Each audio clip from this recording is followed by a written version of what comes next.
day 9. Wow. Yeah. Well, aren't we going to be home on day 10? Yes, we are. It's already almost 5 p.m. right now. Yeah, 4:41. I did not feel like filming too much today. I did get some clips of the road trip. Mom got some clips of the baby shower we attended while on the road. A Zoom baby shower. Zoom baby shower. Cute. And we've just been kind of driving and getting there. We've been listening to I Want to Be Where You Are, and we're getting pretty close to being finished with that one. And we're just having a good time with it. I love it. It's coming of age and parents and children, and I've been there. Those relationships and the struggles you go through and It's teenage tough. years. And so we're going to be stopping in Sutherland tonight. We were saying Roseburg, but we're thinking we'll go a little bit further and stop at a Motel 6 that my aunt was saying was a pretty good one. Takes And dogs, doesn't charge for them. because we had to pay $30 a night for CC, the last place we went to, which was fine, but it would be nice if we can just take her. And she said it's a good Motel 6, like how Motel 6 sometimes the quality is not great. We're going to stop there, and that means we'll have a little bit less of a drive tomorrow, so that's good. And any more book stops? we have one more tomorrow in Olympia. So we don't have too much else going on this trip. We're not doing any big stops or anything except for the bookstore. And Eating. yes, and I eating. like to eat. We're just kind of enjoying our audiobooks, and we kind of feel like getting home. I mean, this has been a wonderful road trip.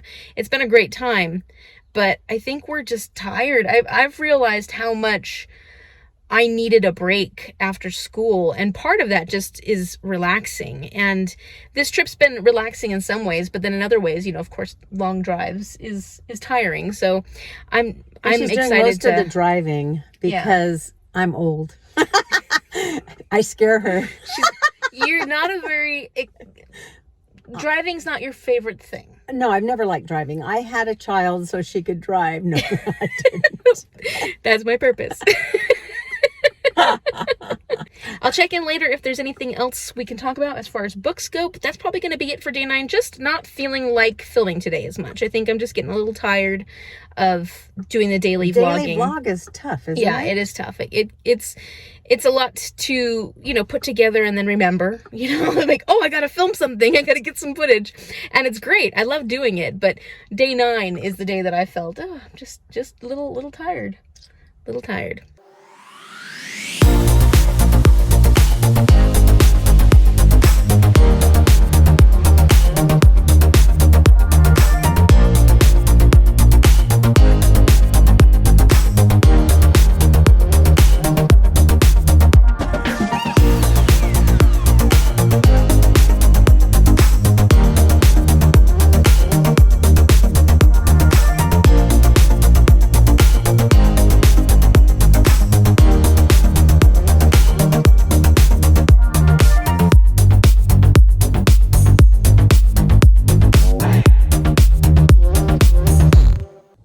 We look wrecked. There's nothing good about this. Good morning. It's day 10 of our restorative road trip. Restorative? Restorative. Look at us. We look so restored. I think I've been hit by a Mack truck, dragged for about 10 miles. That's not the way you should do a road trip. It's the wrong way to do a road trip. So yesterday, what did we do yesterday? We drove. We finished I Want to Be Where You Are by Kristina Forrest. And what'd you think of it? Loved it. It was great. And we needed something fun after the body horror. No exit. No exit. What was the rating you give it? I think I gave it 4, didn't I? Yeah, you gave it 4 stars. Yeah, I really liked it. I think I'm going to give it 4.5. I'm kind of wavering between a 4.25 and a 4.5. I really liked it. It wasn't perfect by any means, but the enjoyment I got out of listening to that book, I liked the pacing of it a lot. I liked the characters a lot, and I just thought that there was enough conflict and tension that it really worked for the book. It was very simple. It did feel like a very young YA, and that wasn't a problem. It just made it so it was a little more simplistic, but it was a debut novel, actually, I think, and I thought it was really good for a debut novel. Oh, the audiobook was really good. We did enjoy the audiobook, and it was very heartwarming and uplifting. I don't know if I would give it a 4.5 if I wasn't reading it on a road trip, and there's something about reading these books while on a road trip that makes the whole process way more enjoyable. Don't you think? Yeah. Oh, yeah. I'm enjoying while we're driving down the street, they're talking about traffic jams or, lights or the freeways, just like we're on. Yeah, different parts of road trip experiences that we're also currently Sharing. experiencing. So it does make it way more enjoyable. And maybe I wouldn't have rated it so high if we hadn't just read No Exit. But like, there was something really pleasant about this innocent, sweet, young adult romance. And it was just so fun and delightful to read. I really enjoyed it. You said you had some problems with the pacing. That's why I got a 4. Every once in a while, I just, little yawn, just feeling like it lost me every once in a while. She had mentioned that the party scene, there was a party scene, and that was one of your least favorite scenes. And I actually agree with that. I think that didn't necessarily need to be there. Yeah. I know that you said some of the resolutions weren't quite complete for you in the end. Like you would have liked a little more resolution with some of the family members. We can't really talk about that too much because that's spoilery. Don't want to do spoilers. Yeah, but I thought it was realistic. Yeah, that's what you thought. For me, I guess I like a little tidy, sweet ending. Yeah. And she said that this is really what would happen in real life. I mean, there were, things don't always resolve perfectly with all family members all the time. True. So, I mean, that to me was more realistic, but I could see that it's nice to have a nice, tidy, clean ending. I'm trying to think if there was anything else. The audiobook was really good. Some of the accents were a little funky. Like her French accent was terrible, but like it was a good effort. Fun. I thought the narrator tried really hard to distinguish her voice for each character. Listen to it on a road when you're driving on the road. Yeah, this is good when you're going on a road trip listening to an audiobook and you've just read a scary horror road trip book. And you need a little lighthearted read. This is the perfect book to read for that. So I just finished the book Are You Listening by Tillie Walden. And this is a graphic novel that I had picked for one of my Spring Into Reading-a-thons choices. It was an easy read. It was easy because it was a graphic novel and there wasn't a lot of text on it. So there was a lot of it was just the artwork. And it was a road trip, so, it still stuck with the theme. And I think I'm going to give it a 2.75 stars. Now, the artwork was pretty stunning, but the story was very strange and not very complete. It didn't quite ever get to the point where it was very clear, understandable. And granted, there are definitely books, especially when it comes to magical realism, that are more about your own interpretation, but I just felt like it was so incomplete. And I was more interested in investing in the characters, I think, in the beginning than towards the end. There was some really heavy subject matter, and so there is trigger warnings for sexual abuse and incest and stuff like that. It didn't feel like it went anywhere. It didn't feel like there was a clear storyline, or if it did, it kind of went off the rails a lot and kind of blurred into the magical realism, but not in a way that I found I enjoyed that much. And I do like magical realism typically, so it's kind of like, it just wasn't working for me. But the artwork was really pretty. So like 2.75 is not a horrible rating. I still think of anything in the 2 range as being something that was okay. I did like it well enough that I kept reading it and I didn't stop reading it. So I would give this a 2.75 because it wasn't quite a 3. I didn't hate it though, and the artwork definitely saved a lot of it because it was really pretty art. I might try something else by Tillie Walden at some point in the future, but I've heard that a lot of their graphic novels are the same, or like the same kind of issues. People who have issues with this one have similar issues with their other graphic novels, and so I'm not in any kind of rush to pick up any more of Tillie Walden's books at the moment. So that was my experience with that one, and some people will probably really enjoy it for the art and for the ability to come up with your own story within the story. And so I'm not saying I don't recommend it, I'm just saying it's going to be for a very specific audience. So have you read any more of Nosferatu? Yeah, I'm reading it. I was telling Amy that it's a horror book, but I'm not. It's not body horror, so I'm enjoying it. The writer's really good. I told her. She said I told her this 10 times. When I pick it up, I can't stop reading it. It's really good. But when I put it down, I don't feel like picking it up again. There's a part of me that is kind of, nervous waiting for the horror to come. I mean, there's been horrible parts of it, but it's just such good writing. The main girl is having a terrible life, and I feel sorry for her. The bad guy is having a terrible life, and I'm glad for him.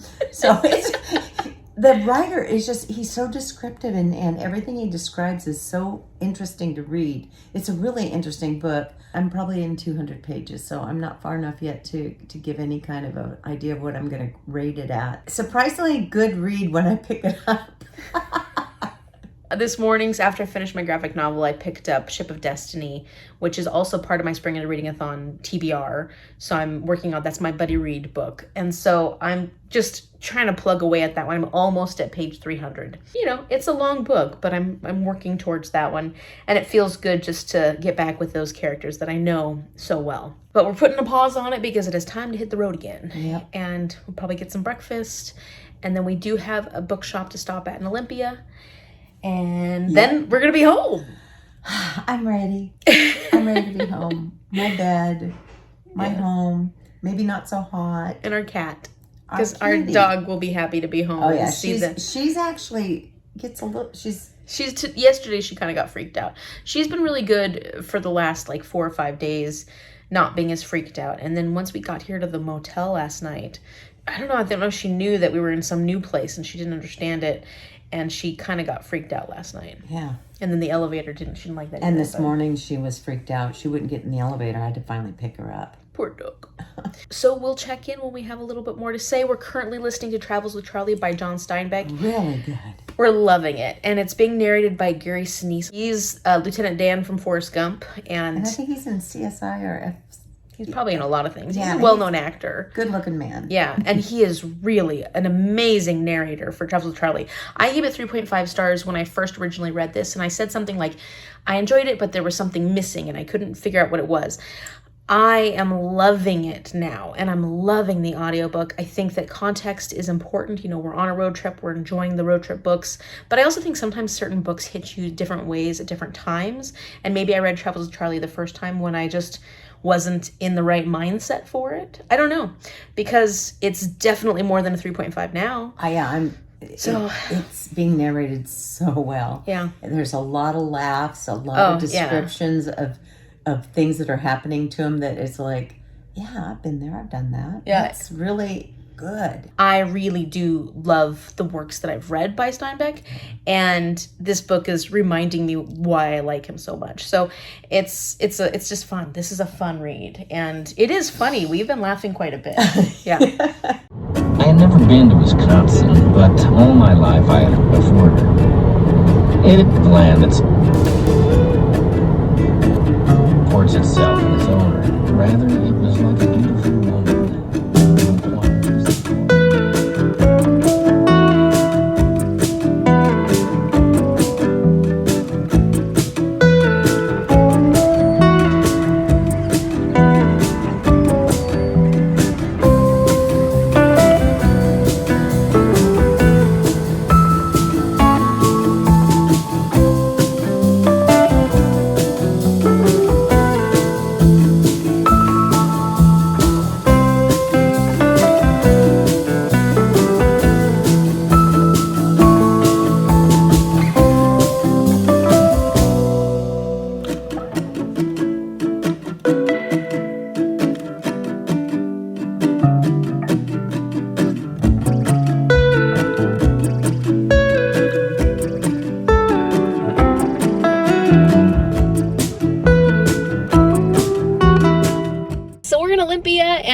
Just stopped off at Browser's bookstore. It was a really cute little bookstore. Yeah, it's clean. It was the first one we went to that had all new books, so it wasn't any used books at all. The guy was nice. Yeah. He was very helpful. The woman upstairs was really nice. She was really helpful too. Yeah. It was a really pretty location. Everything was marked clearly. We knew where the young adults were. We knew where the middle grades were. Everything. I went and looked through the middle grades. It was nice. Yeah. So it was a really cute little store.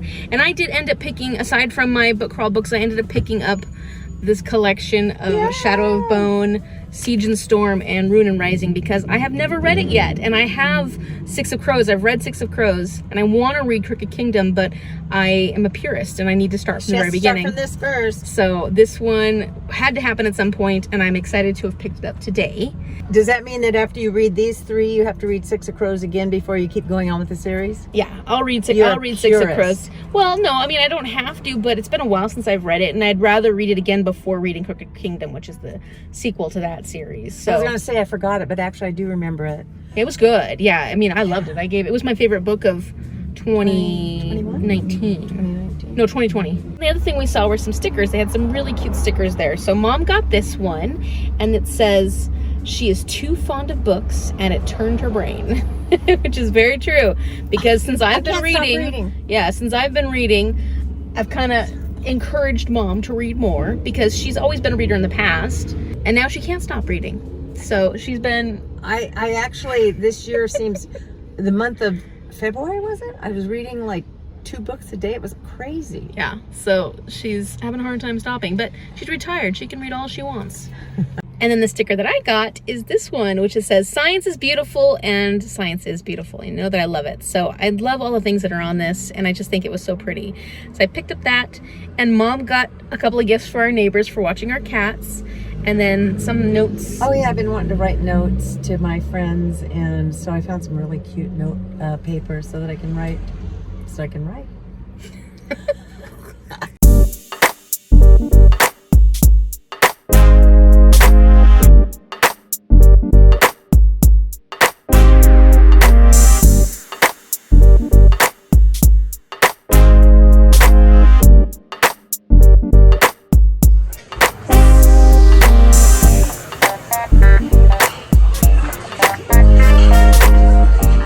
So I got a fig walnut old-fashioned, so it doesn't have the right kind of ice in it, but this fills the prompt Life's a Beach, which is my favorite beverage ice.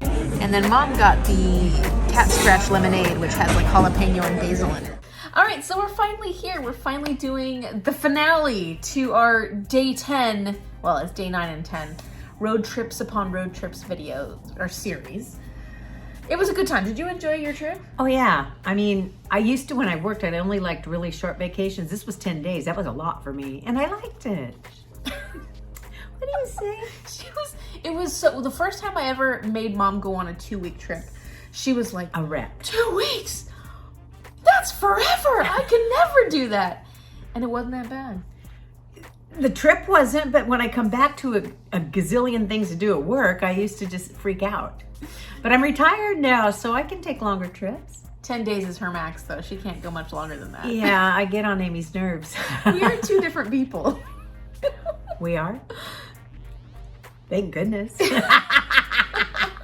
So when we got to the end of the trip, Mom was still reading Nosferatu by Joe Hill, and we were still listening to Travels with Charley by John Steinbeck, which we had like an hour left to listen to, but then we got home, life got busy, we didn't get to finish it. So we did end up listening to it together in the car when we were going to visit some family this past weekend. Yeah. So let's talk about Travels with Charley because we finished it, and I'm excited to talk about this one because this is one that I had read a long time ago.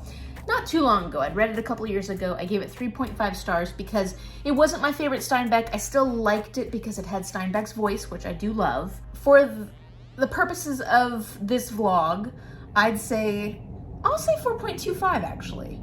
Okay. What about you? So I actually gave it 4.5. I haven't read as much Steinbeck as Amy has. I love the audio, so I recommend the audio again. I did start reading it also. Amy had given it to me after she finished it, and I started reading it, and I put it down, and it disappeared, so I don't know where it's at. But this audio was narrated by Gary Sinise. Yeah. Love him as an actor. Always loved his voice.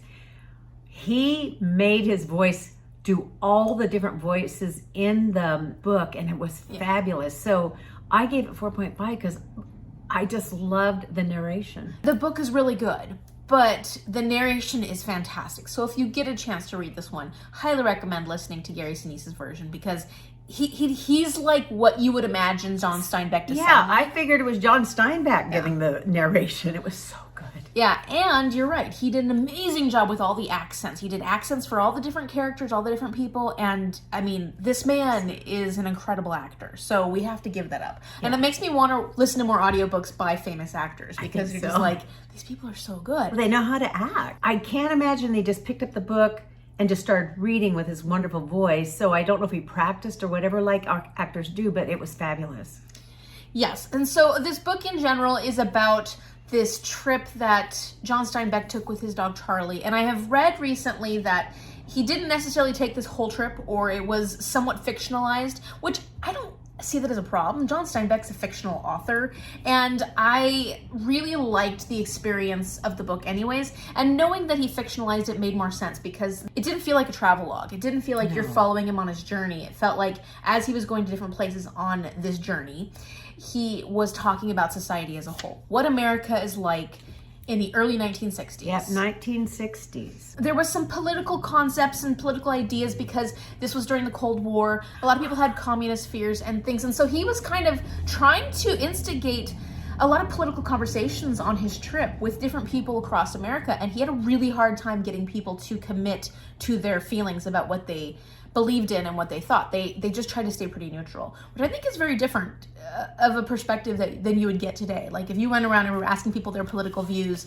today, it wouldn't be as difficult to get them to be pretty set in stone with what they thought. There was the civil rights movement happening, and so I should say that there is a lot of language used in this that is very outdated and can be very uncomfortable. The last part of the book, he goes to the South and he is a witness to some of the horrible things he's seeing down there, and he has his social commentary, which, you know, it's very depressing, it's very difficult, it has a very white perspective, but I think he was trying to be a witness, and that was the whole point of it. He was trying to be a witness of what is going on in the US during this time. And Steinbeck is much more of a liberal commentator, so his perspective, as flawed as it may be, because it still is the 1960s, it is a perspective that I think is interesting to listen to. And so that was a hard section. For me, yeah. Yeah, it was a very hard section, and she's not going to talk about it because she can't not cry. But it was a big part of the second half of the book. And so I think that that's good to point out because the beginning 2/3 of the book are much more general perspectives, whereas the last third of the book becomes very based on race and the things that were happening during the civil rights movement and desegregation, because the desegregation was a huge part of it because he was actually witnessing the behavior of people in the South towards the schools where they were trying to send black children. And so it was hard. It was really hard for Steinbeck as well. So like, I just want to warn that is a very large portion of the second half of the book, and there is some language that is used because he is saying some of the things he is hearing, and it is ugly language. So be warned about that. But all in all, it is a good road trip book. I think it was good to listen to while we were on a road trip, but it is not like a travelogue where you are following his progress, but it's really way more about the social commentary, about what's going on in America during the time that he's writing this book. Yeah, it was really interesting. I didn't think I would enjoy it that much. But, you know, he talked about his dog, and his dog actually got sick on the trip, and he had to take care of that. It was good. As far as maybe why it would have been rated a little lower for me, I think that there were definitely some parts where it dragged a little, not dragged, it wasn't that, because they were still really interesting conversations, but it changed the pace of the story quite a bit. So sometimes I feel like the pacing would get, it was based on his moods. It would get like faster pace and more like hopeful, but then it would get depressed. His pacing would get depressed, and the pacing of the book would get depressed, which I think is interesting. Not a bad thing, but there are moments when if you're not paying close attention, you're driving along, it's easy for your brain to just kind of shut off some of the commentary.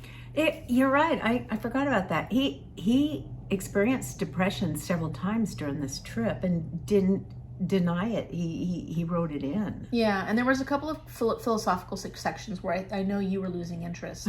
Where I fell asleep. There was a section that was a little bit about evolution and his commentary on that. And I think that you were kind of like, this part's I'm not as interested in. And so there were a few sections where he just went on a little too long, maybe, is probably what it was. Or it just didn't feel like it tied into the journey as well as it could have. Does that make sense? Yeah. Yeah, it makes sense. I think that, but it sounds like it was not only to find out about how the American people were, it was also to find out who he was. Yeah. Didn't you feel that? Oh, yeah. No, he learned a lot about himself on this trip. More than he wanted to learn. So now you finished Nosferatu, which I'm so impressed by because she was so freaked out by this book. Yes. Tell us about it. Well, Nosferatu, I think, means vampire. Yes. And Well, it is a vampire, yeah. That was a vampire. So Amy had a bunch of road trip books that she had. She had a stack of them, and she goes, "I'll just pick one and read it." And that was interesting looking, so I grabbed it. It took me a long time to read it. It was really scary. It was really awful. I mean, I wasn't expecting that much horror, but it was written so well. It was written by Joe Hill, who's Stephen King's son, right? Yeah. And he wrote it so well, but I kept wanting to put it down because it was written so well. It was written so well, it was scary. And it's like, wow.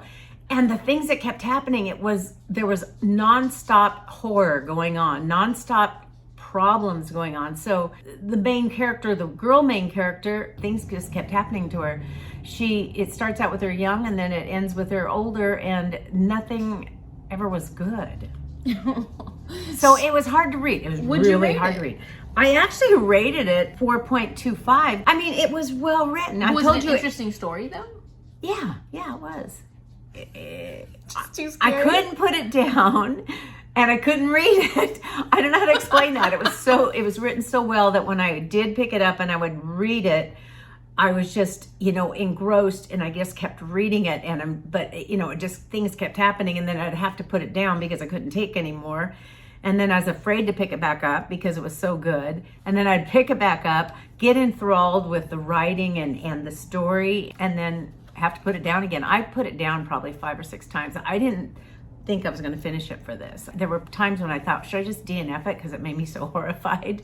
And I'm sure it's not the scariest book out there, but for me, it was really hard to take. Not that I care about vampires or anything like that. I do like a good vampire story, but this just, the things that kept happening to them, it was like, come on, how many horrible things can you keep happening to somebody and they keep going? So would you recommend it to people who like horror? If you like horrifying books that are really well written, I love Stephen King books. I haven't read any for a while though, so I wonder if I would. I'm getting older. I don't know if I can handle.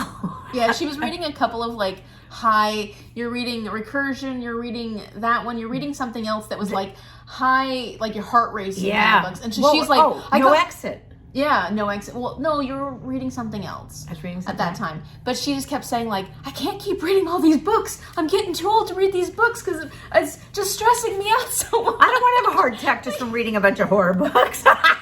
Yeah. And so that I felt bad because she didn't have to finish Nosferatu, but she kept saying it was really good despite the fact that it was so scary. Yeah, and it was a really good book.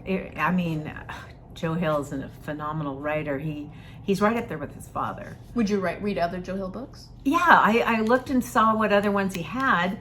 I did read Misery just recently, and I gave it a really high rating. It was horrifying. I've seen the movie. I read the book in the years ago, and it's horrifying, but so well done. Yeah, it stays with you. I'm hoping this book doesn't stay with me. Good writer, scary writer. All right, so that is the end of our journey. We had a wonderful road trip. Oh, it was great. Yeah, it was wonderful. Thank you so much for joining us. I really appreciated looking at all your comments. I'm glad I got to share the baby goats with you guys. And if you like this video, give it a thumbs up. And subscribe so you can see what happens the next time I go on a vacation and take you with me. Don't take me.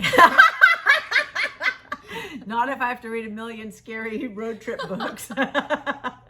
Thank you so much for watching, and we'll see you later. Bye.